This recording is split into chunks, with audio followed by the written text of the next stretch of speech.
ಇನ್ನು ಅಯೋಧ್ಯೆಯಲ್ಲಿ ಬಿಜೆಪಿಗೆ ಭಾರಿ ಮುಖಭಂಗ ಅನ್ನುವಂತ ಅಪ್ಡೇಟ್ ಲಭ್ಯವಾಗ್ತಾ ಇದೆ. ಆರಂಭದಿಂದಲೂ ಕೂಡ ಬಿಜೆಪಿಗೆ ಹಿನ್ನಡೆಯಿತು. ಸಮಾಜವಾದಿ ಅಭ್ಯರ್ಥಿ ಅವಧೇಶ್ ಅವರು ಮುನ್ನಡೆಯನ್ನ ಕಾಯ್ದುಕೊಂಡಿದ್ದಾರೆ.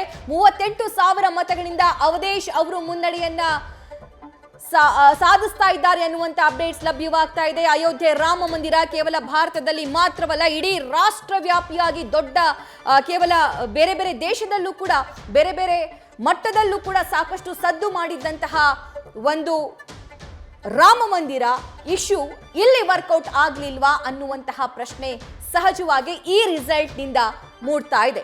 ಏನನ್ಸುತ್ತೆ ಗೌಡ್ರೆ, ರಾಮ ಮಂದಿರ ಅಯೋಧ್ಯೆಯ ವಿಚಾರವಾಗಿ? ಅಯೋಧ್ಯೆ ವಿಚಾರ ಈಗ ಧರ್ಮದ ವಿಚಾರ, ಅವರು ಯಾರೂ ಅದನ್ನ ಫಾಲೋ ಮಾಡೋಕ್ಕಾಗಿಲ್ಲ. ಏನೋ ಒಂದು ದೇಶ ಅಲ್ಲಿ ಆ ವ್ಯಕ್ತಿ ವೈಯಕ್ತಿಕವಾಗಿ ಏನು ಈಗ ಡಾಕ್ಟರ್ ಮಂಜುನಾಥ್ ಇರ್ಬೋದು, ಈಗ BJP ಪಕ್ಷದಿಂದನೂ ಬಂದಿರ್ಬೋದು, ಅದೇ ರೀತಿ ಅವ್ರಿಗೆ ವೈಯಕ್ತಿಕ ವರ್ಚಸ್ಸಿತ್ತು.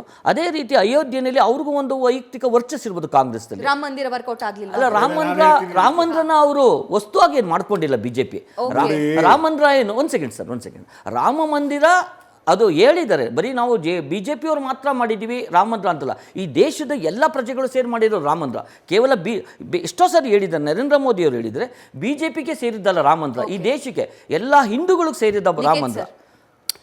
ಬಹಳ ಮುಖ್ಯವಾಗಿ ಲಲ್ಲೂ ಸಿಂಗ್ ಯಾರು ಅನ್ನೋದನ್ನ ನೀವು ಒಂದು ಸರ್ತಿ ಅವಲೋಕನ ಮಾಡಿ ನೋಡಿದ್ರೆ ನಿಮ್ಗೆ ಗೊತ್ತಾಗುತ್ತೆ.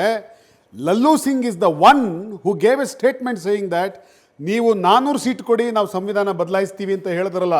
ಒಂದಷ್ಟು ಜನ ಬಾರಿ ದೊಡ್ಡ ದೊಡ್ಡ ತಲೆಗಳಿದ್ದಾರೆ ಬಿಜೆಪಿ ಒಳಗಡೆ. ಅನಂತ್ ಕುಮಾರ್ ಹೆಗಡೆ, ಈ ಲಲ್ಲೂ ಸಿಂಗು, ಇನ್ನೊಬ್ಬ ಯಾರೋ ಒಬ್ಬ ವ್ಯಕ್ತಿ ಇದ್ದಾನೆ, ಆತ, ಇವರೆಲ್ಲರೂ ಕೂಡ ಓಪನ್ ಸ್ಟೇಟ್ಮೆಂಟ್ ಮಾಡ್ತಾರೆ. ಏನು ಅಂತಂದ್ರೆ, ಇಲ್ಲ ಸರ್, ಈಗ ಲಲ್ಲೂ ಸಿಂಗ್ ಕೊಟ್ಟಿದಾರಲ್ಲ, Lallu Singh was also one of the man.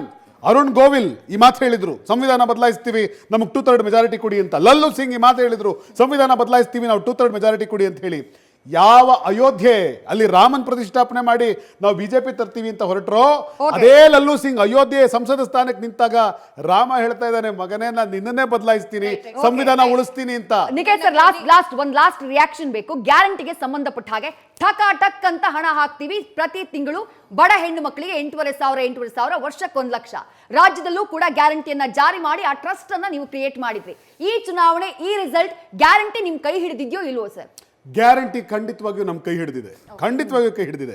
ಯಾಕೆಂದ್ರೆ ನಿಮ್ಮ ಎಕ್ಸಿಟ್ ಪೋಲ್ಗಳೆಲ್ಲವೂ ಕೂಡ 3ರಿಂದ 5, 3ರಿಂದ 4 ಅಂತ ತೋರಿಸ್ತಿರುವಾಗ ನಾವು 9 ತಗೊಂಡಿದ್ದೀವಿ. ಹಣಬಲವಿಲ್ಲದೆ ತಗೊಂಡಿದ್ದೀವಿ, ಯಾವುದೇ ಅಪಪ್ರಚಾರಗಳಿಲ್ಲದೆ ತಗೊಂಡಿದ್ದೀವಿ. ಎಕ್ಸಿಟ್ ಪೋಲ್ಗಳು, ಪ್ರೀ ಪೋಲ್ಗಳು ನಮ್ಮ ವಿರುದ್ಧ ಇಷ್ಟೆಲ್ಲ ಅಪಪ್ರಚಾರ ಮಾಡಿದ ನಂತರ ಕೂಡ ನಾವು ಇಂಥದ್ದೊಂದು ಸೀಟನ್ನು ತಗೊಂಡಿದ್ದೀವಿ ಅಂತಂದ್ರೆ it is because of our guarantees, it is because of Shriman Siddaramaiah, it is because of Shriman DK Shivakumar, it is because Shriman Mallikarjun Kharge Saab. News first, ನಿರ್ಭೀತಿಯಿಂದ ನಿಮ್ಮ ಪರವಾಗಿ.